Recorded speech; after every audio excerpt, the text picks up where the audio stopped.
പ്രത്യാശ നൽകുന്ന ദൈവത്തിന് ഈ രാത്രിയിൽ ഞാൻ സ്തോത്രം ചെയ്യുന്നു. നമ്മുടെ പ്രത്യാശയ്ക്ക് ഏറ്റവും അടിസ്ഥാനമായിരിക്കുന്ന മരണത്തെ ജയിച്ചുയർത്തെഴുന്നേറ്റ യേശു ക്രിസ്തുവിന്റെ നാമത്തിൽ ഉള്ള സ്നേഹവും വന്ദനവും ഏവർക്കും അറിയിക്കട്ടെ. ഇന്ന് രാത്രിയിലും നമുക്കൊരുമിച്ച് തിരുവചന പഠനത്തിനായി കൂടി വരുവാൻ ദൈവം അവസരങ്ങളെ നൽകിയല്ലോ. അല്പം വൈകിയതിൽ സദയം ക്ഷമിച്ചാലും. വേഗത്തിൽ നമുക്ക് വെളിപ്പാട് 3-ാം അധ്യായത്തിലേക്ക് പോകാം. ലവോദിക്യ സഭയ്ക്ക് വേണ്ടി യേശുക്രിസ്തുവിന്റെ സന്ദേശമാണ് നാം പഠിക്കുന്നത്. അതിൽ സഭയെക്കുറിച്ച് തന്നെ ചിന്തിക്കുന്ന സത്യമല്ലാത്ത 3 അവസ്ഥകളെ പറ്റി നമ്മൾ കണ്ടു. ഇപ്പോഴും നാം കേട്ടുകൊണ്ടിരിക്കുകയായിരുന്നു. പ്രിയ ബാബു അങ്കിൾ ആ കാര്യം നമ്മൾ എടുത്തു പറഞ്ഞു. ഞാൻ ധനവാൻ, ഞാൻ സമ്പന്നനായിരിക്കുന്നു, എനിക്ക് ഒന്നിനും മുട്ടില്ല. പക്ഷേ ക്രിസ്തു അവരോട് പറയുന്നു, എന്താണ് നിങ്ങളുടെ യഥാർത്ഥമായ അവസ്ഥ? അതേപ്പറ്റി നമ്മൾ കേട്ടു. ബാബുവെങ്കിൽ അതും നമ്മോട് ഓർപ്പിച്ചു. നീ ശീതോഷ്ണവാനായിരിക്കുന്നു.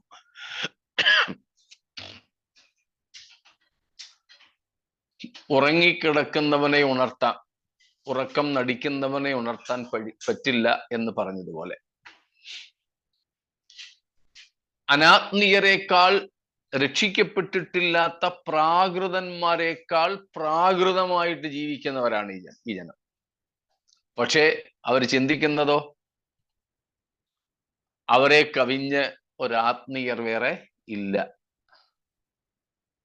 അതാണ് അവരെ ശരിപ്പെടുത്താൻ കർത്താവിന് പോലും ഒക്കാതെ പോകുന്നത്.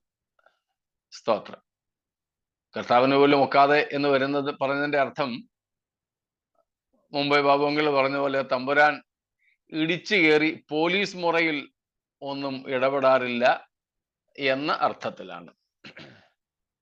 നാം അതിനുശേഷം കണ്ടു, സഭയെക്കുറിച്ച് പറയുന്നു, നീ അരിഷ്ടനാണ്, 2 നിർഭാഗ്യവാനാണ്. ഇപ്പൊ 3 കാര്യങ്ങൾ കഴിഞ്ഞു. 4-മത് നമ്മൾ കണ്ടുകൊണ്ടിരിക്കുകയായിരുന്നു, നീ ദരിദ്രനായിരിക്കുന്നു. നീ ദരിദ്രനാണ്. ദരിദ്രന്റെ അവസ്ഥയെക്കുറിച്ച് നമ്മൾ കണ്ടുകൊണ്ടിരിക്കുകയായിരുന്നു. എന്നാൽ അതിന് വിപരീതമായി ഒരു ക്രിസ്ത്യാനി ധനികനാണ്. ലൗകിക പണം കൊണ്ടല്ല, കറൻസി നോട്ട് കൊണ്ടുള്ള ധനികതയല്ല, ധനാഢ്യതയല്ല നമുക്കുള്ളത്. ആരോഗ്യത്തിന്റെ ധനികതയുമല്ല.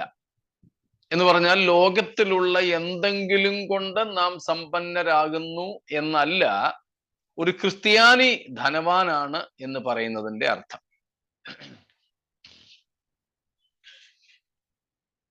പകരം ഒരു ക്രിസ്ത്യാനിയുടെ ധനവാൻ എന്ന അവസ്ഥ മറ്റു ചിലതാണെന്ന് നാം ഇന്നലെ രാത്രിയിൽ കണ്ടു.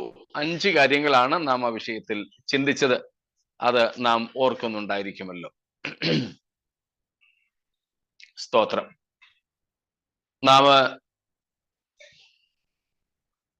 വെളിപ്പാട് പുസ്തകം 2-ാമത്തെ അധ്യായത്തിൽ സ്മുർണയിലെ സഭയോട് കർത്താവ് പറഞ്ഞ ആ വാചകങ്ങൾ ഓർക്കുന്നുണ്ടായിരിക്കുമല്ലോ. അതിന്റെ 9-ാമത്തെ വാക്യം, 2:9, 2:9 ഒന്നും കൂടെ ഒന്ന് വായിച്ചോളൂ. ഞാൻ നിന്റെ കഷ്ടതയും ദാരിദ്ര്യവും നീ ധനവാനാകുന്നു താനും അറിയുന്നു.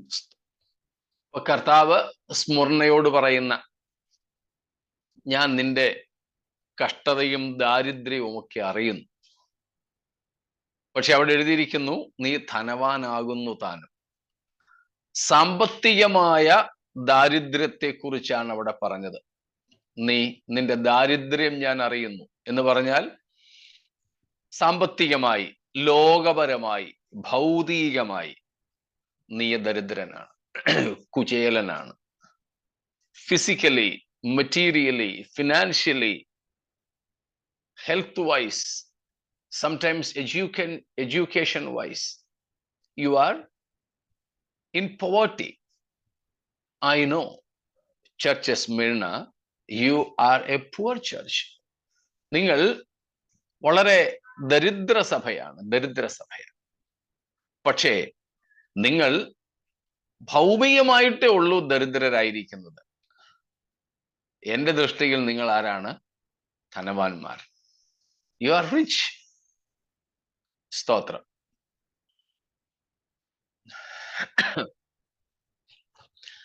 ഞങ്ങൾ ഇവിടെയൊക്കെ തമാശയ്ക്ക് ചിലർ പറയാറുണ്ട്, അരെ ഭായി मेरा पॉकेट थोड़ा छोटा है लेकिन दिल बड़ा है. പേഴ്സ് ചെറുതാണെന്നേ ഉള്ളൂ, ഹൃദയം വലുതാണ്. പേഴ്സ് കൊണ്ടേ ഉള്ളൂ ഞാൻ ഇച്ചിരി ചെറിയവൻ അല്ലെങ്കിൽ ദരിദ്രൻ. മനസ്സുകൊണ്ട് ഞാൻ ഒത്തിരി ധനവാനാണ്.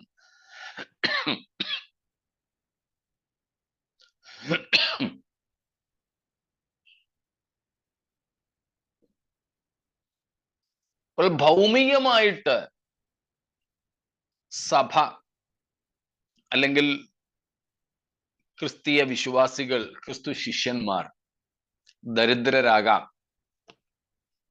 എന്നാലും പണം കൊണ്ടും ബാഹ്യമായ സംഗതികൾ കൊണ്ടുമല്ല ഒരുവന്റെ ധനാഢ്യതയെ അളക്കേണ്ടത്, പ്രത്യേകിച്ചും വേദപുസ്തക പ്രകാരം.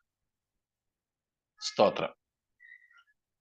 പകരം നാം കണ്ടു, ഒരുവന് ക്രിസ്തുവിനോടുള്ള ബന്ധം, ഒരുവന് ക്രിസ്തുവിനെ കുറിച്ചുള്ള പരിജ്ഞാനം, ഒരുവൻ ദൈവത്തെ എത്രമാത്രം പ്രാപിച്ചിട്ടുണ്ട്, ഉൾക്കൊണ്ടിട്ടുണ്ട് എന്നുള്ളതിൻ്റെ അടിസ്ഥാനത്തിലാണ്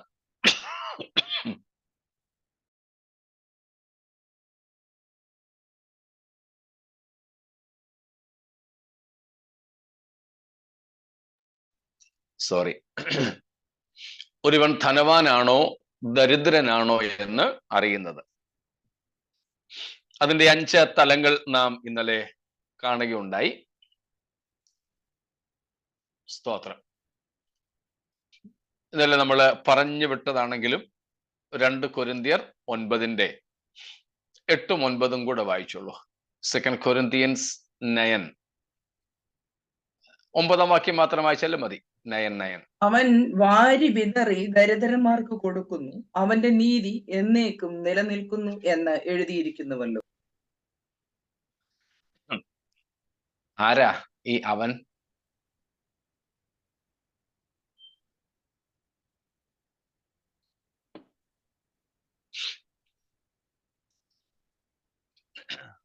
അവിടെ ഉണ്ടല്ലോ. ആരെക്കുറിച്ചാ പറഞ്ഞു വന്നത്? ദൈവത്തെ.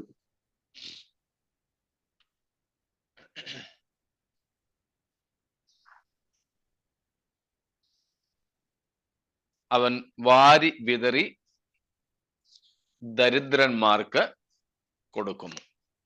ഒരു ഉദ്ധരണിയാണ്. സ്തോത്രം.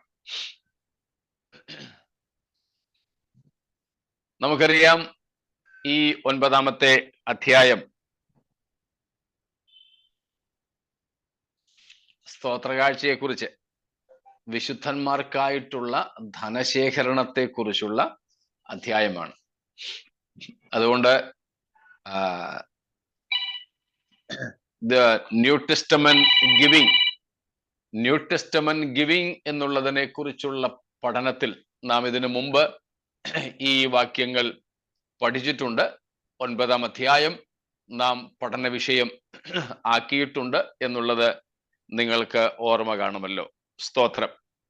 അപ്പോൾ സങ്കീർത്തനത്തിൽ നിന്ന് എടുത്ത് ഇവിടെ എഴുതിയിരിക്കുന്നു. സദൃശവാക്യത്തിലും അതിൻ്റെ പരാമർശങ്ങളുണ്ട്.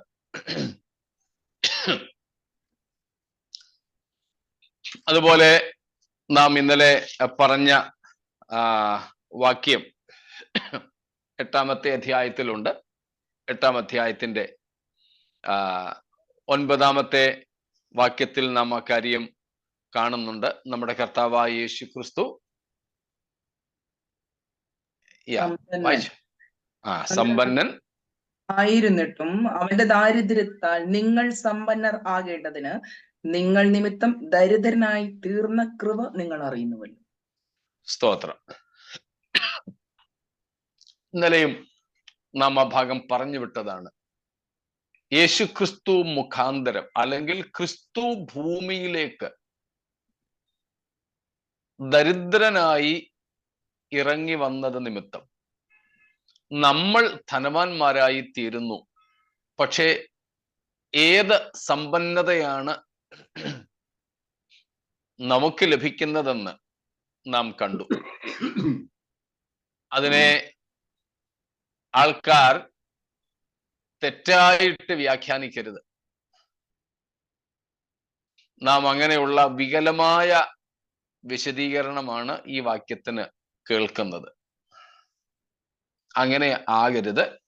സ്തോത്രം. ഒരു ക്രിസ്ത്യാനി ധനവാനായിരിക്കുന്നത് ഭൗതികമായ സമ്പത്തുകളിൽ അല്ല. യഥാർത്ഥ സമ്പത്ത് എന്ന് പറയുന്നത് ആത്മീയമാണ്, സ്വർഗീയമാണ്, ദൈവീകമാണ്, ക്രിസ്തുവിലൂടെ മാത്രം ലഭിക്കുന്നതാണ്, ദൈവത്തിന്റെ മക്കൾക്ക് മാത്രം അവകാശപ്പെട്ടതുമാണ്. ഇത്രയും കാര്യങ്ങൾ മനസ്സിലായോ?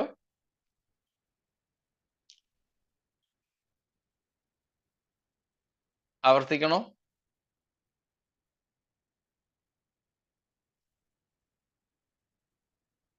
പ്രതികരണമൊന്നും ഇല്ലല്ലോ. മനസ്സിലായി. സ്തോത്രം. ആകാഞ്ഞ ആരെങ്കിലും ഉണ്ടെങ്കിൽ ചോദിച്ചോണം. ഓക്കെ, എല്ലാവർക്കും മനസ്സിലായി.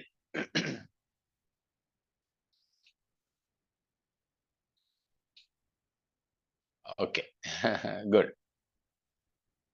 അപ്പോൾ ഇതാണ് യഥാർത്ഥ സമ്പത്ത് എന്ന് പറയുന്നത്, ഭൗതികമല്ല. എന്നാൽ ആ നിലയിൽ ലവോദിക്യ സഭ സമ്പന്നരായിരുന്നില്ല. അവർ ദരിദ്രരായിരുന്നു. അവർ ദരിദ്രരായിരുന്നു. നമ്മൾ കണ്ടിട്ടുണ്ട് പലപ്പോഴും യേശുക്രിസ്തുവിന്റെ ഭാഷയിൽ പറഞ്ഞാൽ നാം നമുക്ക് തന്നെ ധനവാന്മാരാവുകയാണ് ചെയ്യുക. തങ്ങൾക്ക് തന്നെ ധനവാന്മാരാകുന്നതിനെയാണ് ലോകം സമ്പന്നതയെന്ന് വിളിക്കുന്നത്. ലോകം ധനവാനെന്ന് സംബോധന ചെയ്യുന്നത് അല്ലെങ്കിൽ മനസ്സിലാക്കുന്നത് തങ്ങൾക്കായിട്ട് തന്നെ സമ്പാദിക്കുന്ന, തങ്ങൾക്കായി തന്നെ സ്വരുക്കൂട്ടുന്ന വ്യക്തികളെയാണ്. അതാണ് നാം ലൂക്കോസിന്റെ സുവിശേഷം 12-ാമത്തെ അധ്യായത്തിൽ നേരത്തെ കണ്ടിട്ടുണ്ട്. അതിന്റെ 21-ാമത്തെ വാക്യം വേണമെങ്കിൽ ഒന്നുകൂടെ വായിച്ചോളൂ. 12:21 ലൂക്ക്. ദൈവ വിഷയമായി സമ്പന്നനാകാതെ തനിക്ക് തന്നെ നിക്ഷേപിക്കുന്നവന്റെ കാര്യം ഇങ്ങനെയാകുന്നു. ഇവനാണ് ലോകപ്രകാരം സമ്പന്നൻ, തനിക്ക് തന്നെ നിക്ഷേപിക്കുക. എന്നാൽ യഥാർത്ഥ സമ്പത്ത് ദൈവവിഷയമായി സമ്പന്നരാവുന്നതാണ്.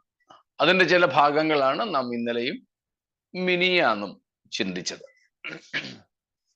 പക്ഷേ ലവോദിക്യ സഭ അങ്ങനെ ആയിരുന്നില്ല എന്ന് നാം കണ്ടു. സ്തോത്രം. നമുക്ക് തിരികെ പോകാം. ഇത്രയും കാര്യങ്ങളിൽ എന്തെങ്കിലും സംശയങ്ങളുണ്ടെങ്കിൽ ചോദിച്ചാട്ടെ.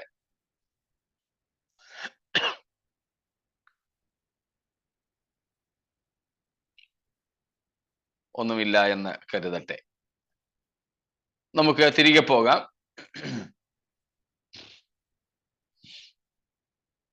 വെളിപ്പാട് 3:18 വാക്യം ഒന്നും കൂടെ വായിച്ചാട്ടെ. 3:18 റെവലേഷൻ. മലയാളത്തിൽ 17 മുതലല്ലേ? ഓക്കെ, 17ഉം 18ഉം വായിച്ചു. ഞാൻ ധനവാൻ സമ്പന്നനായിരിക്കുന്നു, എനിക്കൊന്നിനും മുട്ടില്ല എന്ന് പറഞ്ഞുകൊണ്ട് നീ നിർഭാഗ്യനും അരിഷ്ടനും ദരിദ്രനും കുരുടനും നഗ്നനും എന്ന് അറിയാതെ ഇരിക്കിയാൽ നീ സമ്പന്നനാകേണ്ടതിന് തീയിൽ ഊതിക്കഴിച്ച പൊന്നും നിന്റെ നഗ്നതയുടെ ലജ്ജ വെളിവാകാതെ വണ്ണം ധരിക്കേണ്ടതിന് വെള്ളയുടുപ്പും നിനക്ക് കാഴ്ച ലഭിക്കേണ്ടതിന് കണ്ണിൽ എഴുതുവാൻ ലേപവും എന്നോട് വിലയ്ക്ക് വാങ്ങുവാൻ ഞാൻ നിന്നോട് ബുദ്ധി പറയുന്നു. സ്തോത്രം. നാം അതിൽ 18ാമത്തെ വാക്യത്തിലാണ് നിൽക്കുന്നത്. ലവോദിക്കയുടെ ഒന്നാമത്തെ അവസ്ഥ ലൂക്ക് വാം, ശീതോഷ്ണവാൻ. രണ്ടാമത് നമ്മൾ കണ്ടു അരിഷ്ടനും, 3 നിർഭാഗ്യവാനും, 4 ദരിദ്രനും. ദരിദ്രൻ. അടുത്തതാണ് പറയുന്നത് ബ്ലൈൻഡ്. സഭയുടെ യഥാർത്ഥ അവസ്ഥ അടുത്തത് നഗ്നൻ, അന്ധൻ, കുരുടൻ. കുരുടൻ നമ്മുടെ സാധാരണ ഭാഷയിൽ കുരുടൻ എന്ന് പറഞ്ഞാൽ നീളം കുറഞ്ഞവരാണ്. ഒരു കുരുടനാന്നൊക്കെ പറയത്തില്ലേ, സാധാരണ ഭാഷയിൽ അങ്ങനെയാ. എന്നാൽ ഇവിടെ കുരുടൻ എന്നത് അന്ധൻ എന്നർത്ഥത്തില്ല, ബ്ലൈൻഡ്. നീളം കുറഞ്ഞവരെ കൊച്ചുകുട്ടികളെ കുരുടാമണി എന്നൊക്കെ വിളിക്കാറുണ്ട്. ഞങ്ങളുടെ നാട്ടിലൊക്കെ അങ്ങനെയാ, നീളം കുറഞ്ഞവരെ കുള്ളന്മാരെന്നൊക്കെ പറയത്തില്ലേ, അവരെ കുരുടന്മാരെന്ന് വിളിക്കാറുണ്ട്. രണ്ടർത്ഥത്തിലും ആ കുരുടൻ എന്ന പദം ഉപയോഗിക്കാറുണ്ടെന്ന് പറഞ്ഞതേ ഉള്ളൂ. എന്നാൽ ഇവിടെ കുരുടൻ എന്നതിൻ്റെ സാഹിത്യ ഭാഷയിലെ അർത്ഥം അന്ധൻ എന്നുള്ളതാണ്. പോറോസിസ്, POROSIS, 2 ഓയും ലോങ് ഓയാണ്. POROSIS,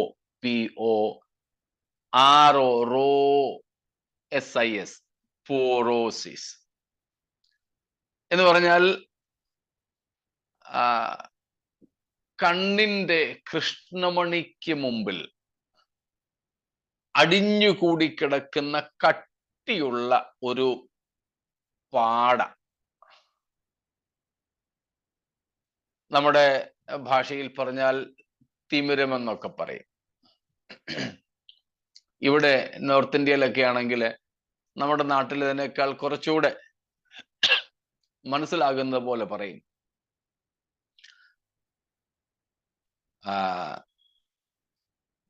തിമിരം ഇവിടുത്തെ ഭാഷയിൽ പറയുകയാണെങ്കിൽ അത് വിളഞ്ഞ് പഴുത്തെങ്കിലേ ഓപ്പറേഷൻ ചെയ്യത്തുള്ളൂ. ഇത് തുടങ്ങുന്ന സമയത്ത് ചെന്നാൽ അവര് ഓപ്പറേഷൻ ചെയ്യത്തില്ല, അതിൻ്റെ വളർച്ച എത്തണം.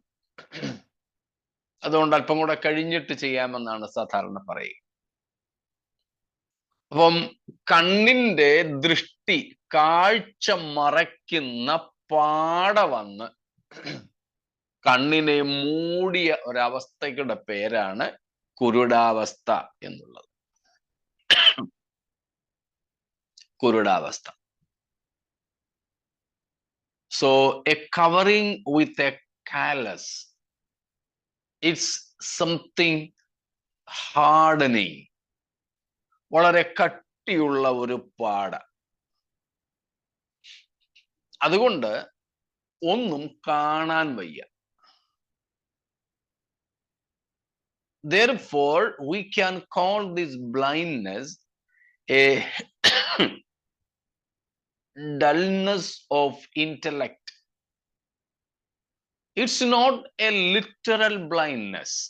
ലവോദിക്യ സഭക്കാരെല്ലാവരും കണ്ണ് കാണാൻ വയ്യാത്തവരായിരുന്നെന്നല്ല ഇതിൻ്റെ അർത്ഥം. അക്ഷരീയമായ അന്ധതയെപ്പറ്റി അല്ല ഈ പറയുന്നത്. ഉൾക്കണ്ണുകളുടെ കാഴ്ച മറയ്ക്കപ്പെട്ടിരുന്നു എന്നതാണ്. ബാഹ്യ കണ്ണുകളെ കുറിച്ചല്ല ഇവിടുത്തെ പരാമർശം, ആന്തരീയ കണ്ണുകളെ കുറിച്ചാണ്, ഉൾക്കാഴ്ചകളെ കുറിച്ചാണ്. ഉൾക്കാഴ്ച എന്ന് പറഞ്ഞാൽ തിരിച്ചറിവെന്ന് വേണമെങ്കിൽ നമുക്ക് പറയാം. തിരിച്ചറിവ്.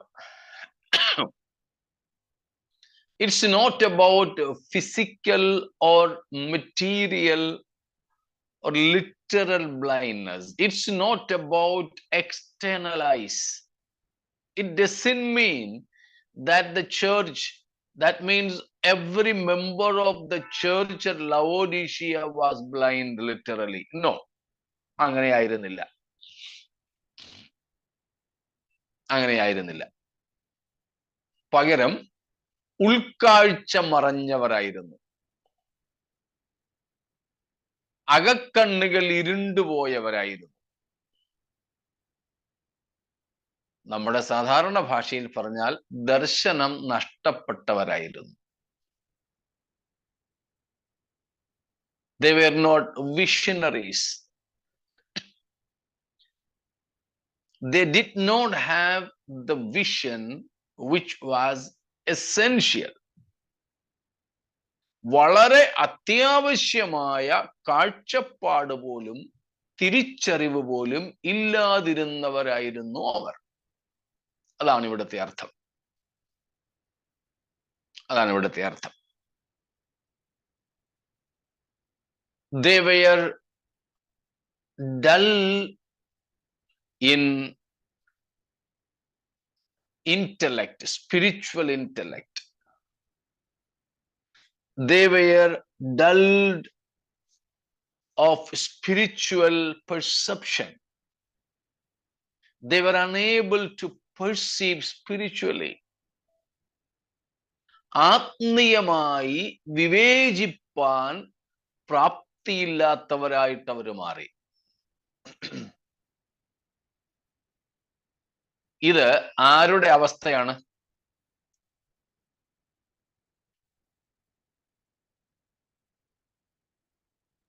ലവോദിക്ക സഭയുടെ.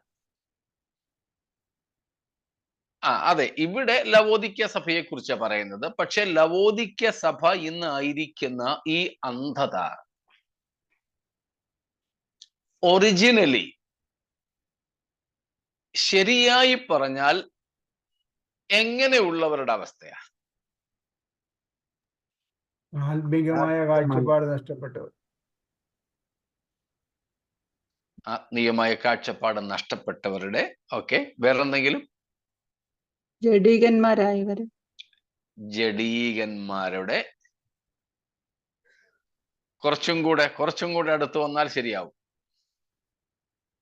ഒരു പടി കൂടെ പുറകോട്ടിറങ്ങിയാൽ മതി. ആത്മീക മരണം സംഭവിച്ചു. ആത്മീയ മരണം. രക്ഷിക്കപ്പെടാത്തവരുടെ. ഗുഡ്. പിന്മാറ്റക്കാരാണ്. അല്ല, പിന്മാറ്റക്കാർക്കും ഇവരിപ്പോ പിന്മാറ്റക്കാരാ. ഈ ലവോദിക്കക്കാരിപ്പോ പിന്മാറ്റക്കാരാ. പക്ഷെ ഈ അവസ്ഥ അസലായി പറഞ്ഞാൽ വേറെ ഒരു കൂട്ടർക്ക് വേണ്ടിയുള്ളത്. പ്രാകൃതന്മാരെന്ന് പറയാമോ? Very good. പ്രാകൃതന്മാർ, കൃത്യമായ പദം അത്. അതുകൊണ്ട് ഞാൻ പറഞ്ഞ മുമ്പ് ജഡീകന്മാരെന്ന ഓമനസിസ്റ്റ് പറഞ്ഞപ്പോ ഒരു പടി കൂടെ പുറകോട്ടിറങ്ങാൻ പറഞ്ഞു. 1 കൊരിന്ത്യർ 2-ാമത്തെ അധ്യായത്തിന്റെ 14-15 വാക്യങ്ങളിൽ നാം അത് കാണുന്നുണ്ട്. എടുത്തെങ്കിൽ വായിച്ചോളൂ. എന്നാൽ പ്രാകൃത മനുഷ്യൻ ദൈവാത്മാവിന്റെ ഉപദേശം കൈക്കൊള്ളുന്നില്ല, അത് അവന് ഭോഷത്വം ആകുന്നു. ആത്മീകമായി വിവേചിക്കേണ്ടതാകിയാൽ അത് അവന് ഗ്രഹിപ്പാൻ കഴിയുന്നതുമല്ല. ആത്മീകനോ സകലത്തെയും വിവേചിക്കുന്നു, താൻ ആരാലും വിവേചിക്കപ്പെടുന്നതുമില്ല. സ്തോത്രം. ഉണ്ടോ? പ്രാകൃത മനുഷ്യൻ,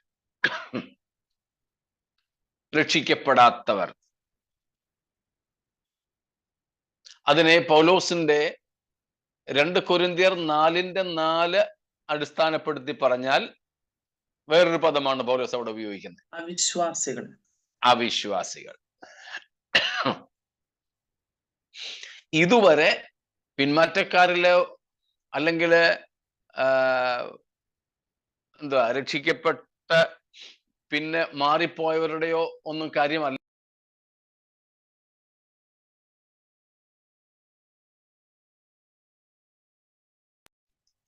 അതൊക്കെ പിന്നത്തെ കാര്യമാണ്. എന്നാൽ അതിനൊക്കെ മുമ്പ് തന്നെ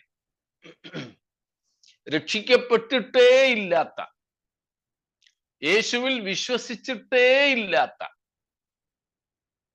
വെറും മൃഗപ്രായരായി പ്രാകൃത മനുഷ്യരായി കഴിയുന്നവരുടെ ഡീഫോൾട്ട്, അവരുടെ ഒറിജിനൽ സ്റ്റേറ്റ് ആണ്, അവരുടെ ഡീഫോൾട്ട് സ്റ്റാറ്റസ് ആണ്.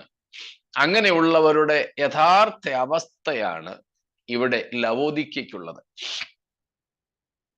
പൗലോസ് പറയുന്നു, ഇപ്പൊ നമ്മൾ വായിച്ച 1 കൊരിന്ത്യർ 2:14 പൗലോസ് അപ്പോസ്തലൻ പറഞ്ഞത്, പ്രാകൃതൻ ദൈവാത്മാവിന്റെ ഉപദേശം കൈക്കൊള്ളുന്നില്ല, ആത്മീയമായി വിവേചിക്കേണ്ടതാകയാൽ അത് അവന് ഗ്രഹിക്കാനും കഴിയില്ല. എന്ന് പറഞ്ഞാൽ ആത്മീയ വിവേചനം ഇല്ലാത്തവൻ ആയ പ്രാകൃതന്റെ പ്രകൃതിയാണ് ഇവിടെ ലവോദിക്ക സഭയ്ക്ക് ഇപ്പോൾ ഉള്ള അന്ധത. അത് തന്നെ കുറെ കൂടെ വ്യക്തതയോടെയാണ് 2 കൊരിന്ത്യർ 4:4 പൗലോസ് പറഞ്ഞത്, ഈ ലോകത്തിന്റെ ദൈവം, അതായത് പിശാച്, അവിശ്വാസികളുടെ മനസ്സ് കുരുടാക്കിയിരിക്കുന്നു. അവിശ്വാസികളുടെ മനസ്സ് കുരുടാക്കിയിരിക്കുന്നു.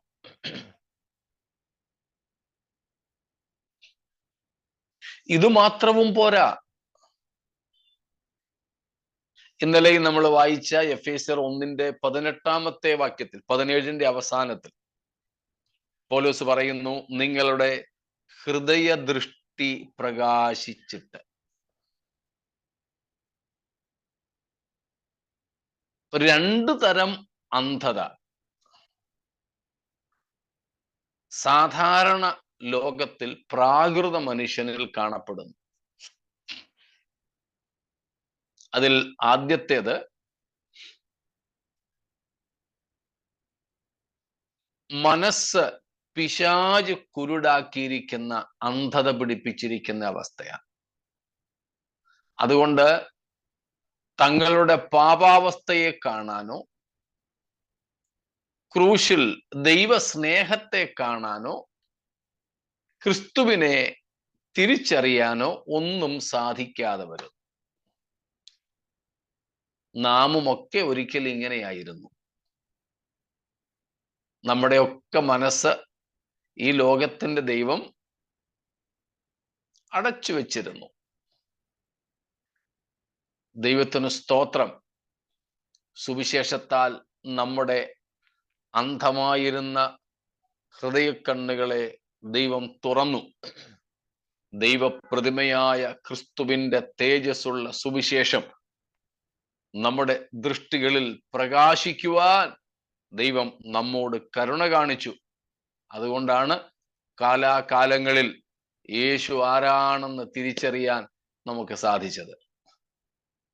സ്തോത്രം. എന്നാൽ അത് ഈ അന്ധത മാറുന്നതിന്റെ ഒന്നാം പടി മാത്രമാണ്. രണ്ടാം പടിയാണ് എഫേസ്യർ 1:17-18 നമ്മൾ കാണുന്നത്.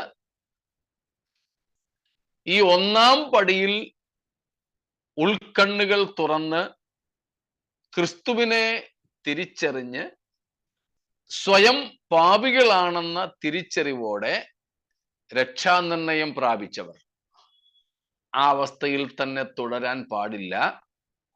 അവർക്ക് വീണ്ടും ഒരു കണ്ണുതുറപ്പിന്റെ ആവശ്യമുണ്ട്. അതിനുവേണ്ടിയാണ് പൗലോസ് എഫേസോസിലെ സഭയ്ക്ക് വേണ്ടി പ്രാർത്ഥിച്ചത്. അപ്പോൾ നാം രക്ഷിക്കപ്പെട്ടു എന്നതുകൊണ്ട് മാത്രവും കാഴ്ച ശരിയായി എന്ന് ഇല്ല. ഉദാഹരണമായി പറഞ്ഞാൽ, ഒരിക്കൽ ഒരു അന്ധൻ യേശുവിന്റെ അടുക്കൽ സൗഖ്യം പ്രാപിക്കുവാൻ വന്നത് നമുക്കറിയാം. അത് വെച്ചുകൊണ്ടാണ് ഇന്ന് പ്രസംഗകരൊക്കെ സെക്കൻഡ് ടച്ച് എന്നൊരു വിഷയമൊക്കെ എടുത്ത് പ്രസംഗിക്കാറുള്ളത്. Second touch. അപ്പൊ യേശു കർത്താവ് ആദ്യം അവനെ സൗഖ്യം വേണ്ടി ചോദിച്ചു, നീ എന്തോ കാണുന്നു? മനുഷ്യന്മാരെ കാണുന്നു. എങ്ങനെ? മരം പോലെ ഇരിക്കുന്നു. മനുഷ്യർ മരം പോലെ. കർത്താവ് അവനെ ഒന്നും കൂടെ തൊട്ട് സൗഖ്യമാക്കിയപ്പോൾ അവന് ശരിയായിട്ട് കാഴ്ച വന്നു. ഇതുപോലെ നാം ആദ്യം നമ്മുടെ കണ്ണുകൾ തുറന്നാൽ ക്രിസ്തുവിനെ കാണുന്നു. അങ്ങനെ കണ്ടാണ് യേശുവിൽ വിശ്വസിക്കാൻ നമുക്കൊക്കെ ഭാഗ്യമുണ്ടായത്. എന്നാൽ അത് മതിയോ? പോരാ. നമുക്ക് വീണ്ടും നമ്മുടെ കണ്ണുകൾ തുറക്കണം. തുറന്നാൽ അറിയുന്ന കാര്യങ്ങളാണ് 3 ഇന്നലെയും നമ്മൾ കണ്ടത്. അതുകൊണ്ട് ഞാൻ ആവർത്തിക്കുന്നില്ല. എഫേസ്യർ 1:18 19 കൂടെ വരുന്നുണ്ടല്ലോ.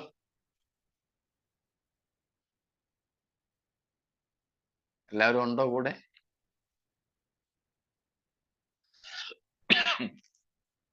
ഓക്കെ. ആരുടെ അനക്കം ഇല്ലെന്ന്.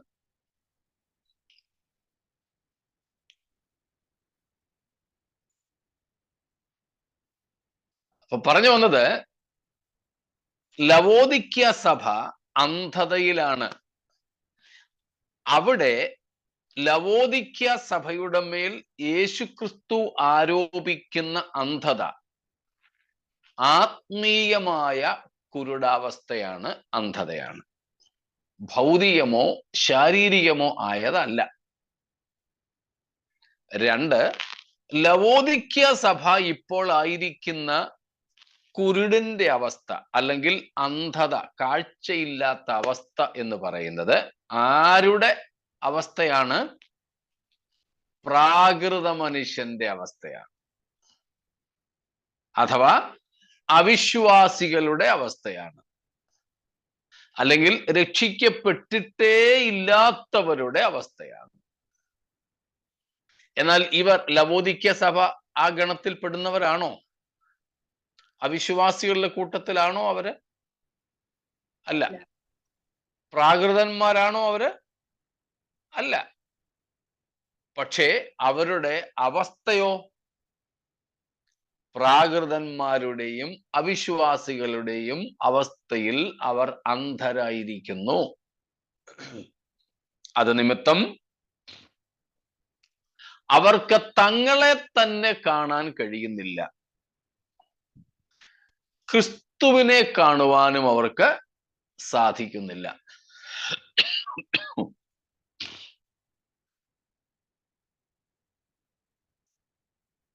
സ്തോത്രം.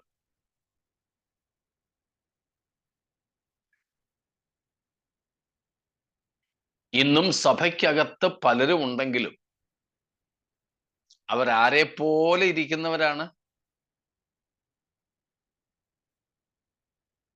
എന്റെ കൂടെ ഒന്ന് വന്നേരെ.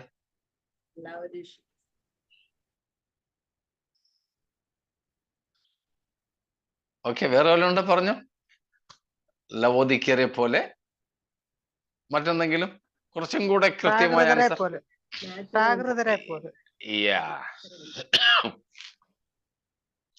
ഇവരുടെ ഇരിപ്പ് അല്ലെങ്കിൽ ഇവരുടെ സീറ്റ് സഭയ്ക്കകത്താണെങ്കിലും ഇവരുടെ പരിവം ആരെ പോലെയാ? രക്ഷിക്കപ്പെട്ടിട്ടേ ഇല്ലാത്ത വെറും പ്രാകൃതരെ പോലെയാ. വെറും പ്രാകൃതരെ പോലെ. അതുകൊണ്ടാണ് ഞാൻ മനസ്സിലാക്കുന്ന ഒരു കാര്യം, ലോകത്തിലുള്ള സകല മനുഷ്യരും, ലോകത്തിൽ, സഭയ്ക്കകത്തല്ല, സഭയ്ക്ക് പുറത്ത് ലോകത്തിലുള്ള സകല മനുഷ്യരും പ്രാകൃതന്മാരാണ്, നാച്ചുറൽ മെൻ. പക്ഷേ സഭയ്ക്കകത്തുള്ള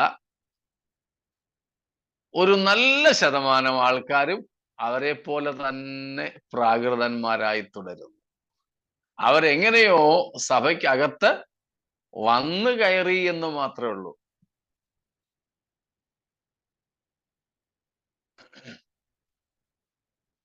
പക്ഷേ അവരുടെ കണ്ണ് നോക്കിയാൽ, കാഴ്ച നോക്കിയാൽ അവർ പുറത്തുള്ളവരെ പോലെ തന്നെ.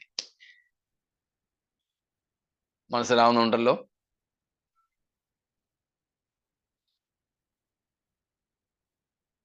ഈ അന്ധത മാറണം. അതുകൊണ്ട് അവർക്ക് തങ്ങളെ തന്നെ അറിയില്ല. ക്രിസ്തുവിനെ അറിയില്ല. ദൈവീക വിഷയങ്ങളെ കുറിച്ചും അവർക്ക് ബോധ്യമൊന്നുമില്ല. No spiritual perspective, no spiritual vision.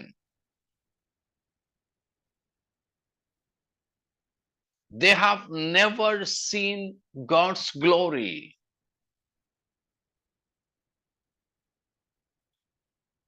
They have never seen Jesus Christ, the image of God. They are ignorant of the glorious gospel.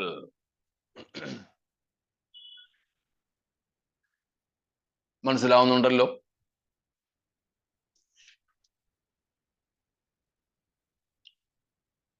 ഇതാണ് അന്ധത പിടിച്ചവരുടെ അവസ്ഥ. യോഹന്നാൻ 9-ാം അധ്യായത്തിന്റെ 39 മുതൽക്കുള്ള വാക്യങ്ങളിൽ ക്രിസ്തു പറയുന്ന കാര്യങ്ങൾ നമുക്കറിയാം. ഒന്ന് വായിച്ചേരെ, തുടക്കം ഒന്ന് വായിച്ചേരെ. യോഹന്നാൻ 9:39. കാണാത്തവർ കാണാനും കാണുന്നവർ കുരുടനാവാനും ഇങ്ങനെ ന്യായവിധിക്കായി ഞാൻ ഇഹലോകത്തിൽ വന്നു എന്ന് യേശു പറഞ്ഞു. സ്തോത്രം. കാണുന്നവർ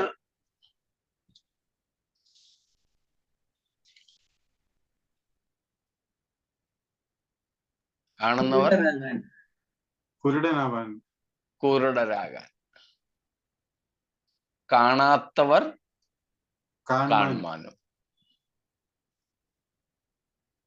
ക്രിസ്തു ലോകത്തിൽ വന്നതോടുകൂടെ കാണുന്നവർ കുരുടരാകാൻ എന്ന് പറഞ്ഞിരിക്കുന്നത് യഹൂദന്മാരെ കുറിച്ചാണ്.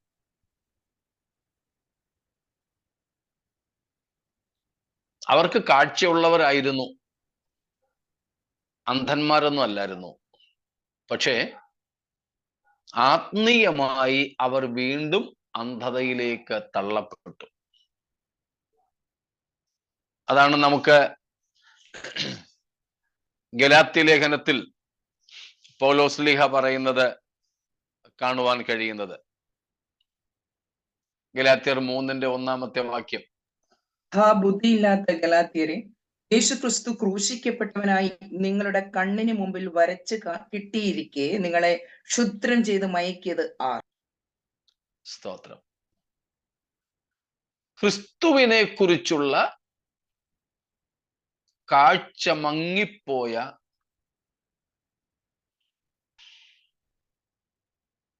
അന്ധത പിടിച്ചവർ. അപ്പോൾ ഈ കൂട്ടർ ആരെ പോലെയാണ്? ഒരിക്കലും രക്ഷിക്കപ്പെട്ടിട്ടേ ഇല്ലാത്ത പ്രാകൃതരെ പോലെ. നോ ഡിസേൺമെന്റ്, വിവേചിപ്പാൻ കഴിയാത്തവരായി, ബ്ലൈൻഡഡ് ഇന്റേണലി, ഇന്റലക്ച്വലി, സ്പിരിച്വലി, ആത്മീയമായും ബൗദ്ധികമായും ഒക്കെ അന്ധത പിടിച്ചവരായി. സ്വയത്തെ കുറിച്ചോ ക്രിസ്തുവിനെ കുറിച്ചോ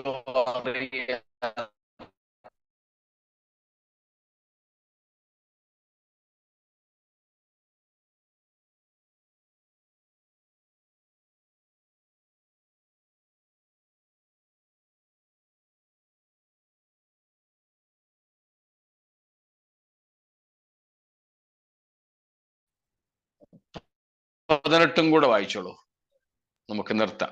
അവർ അന്ധബുദ്ധികളായി അജ്ഞാന നിമിത്തം, ഹൃദയ കാഠിന്യ നിമിത്തം തന്നെ ദൈവത്തിന്റെ ജീവനിൽ നിന്ന് അകന്ന് മനം തഴപ്പിച്ചു പോയവർ. ജാതികളെ കുറിച്ചാ പൗലോസ് പറയുന്നത്. അവർ അന്ധബുദ്ധികളായി. കണ്ടോ, ഈ ജാതികളെ പോലെ ഇവര് പുറത്തുള്ളവരാ, ദൈവത്തിന്റെ ജീവനിൽ നിന്ന് അകന്നു കഴിയുന്നവരാ, ആത്മീയമായി മരിച്ചവരാണ്. ഇവർ സഭയ്ക്ക് പുറത്തുള്ളവരാ. പക്ഷെ ഇവരിൽ നിന്നും എന്തെങ്കിലും വ്യത്യാസമുണ്ടോ? ലവോദിക്കക്കാർക്ക് ഇല്ല. മറ്റവര് അന്ധത പിടിച്ച് സഭയ്ക്ക് പുറത്ത് കിടക്കുന്നു, ഇവര് സഭയ്ക്കകത്ത് അന്ധത പിടിച്ച് തപ്പി നടക്കുന്നു. ഈ അകത്തുള്ള കുരുടന്മാരെ കൊണ്ട് ഉള്ളത്രയും ദോഷം പുറത്ത് കിടക്കുന്ന പ്രാകൃത കുരുടന്മാരെ കൊണ്ട് സഭയ്ക്ക് ഇല്ലെന്നുള്ളതാ സത്യം.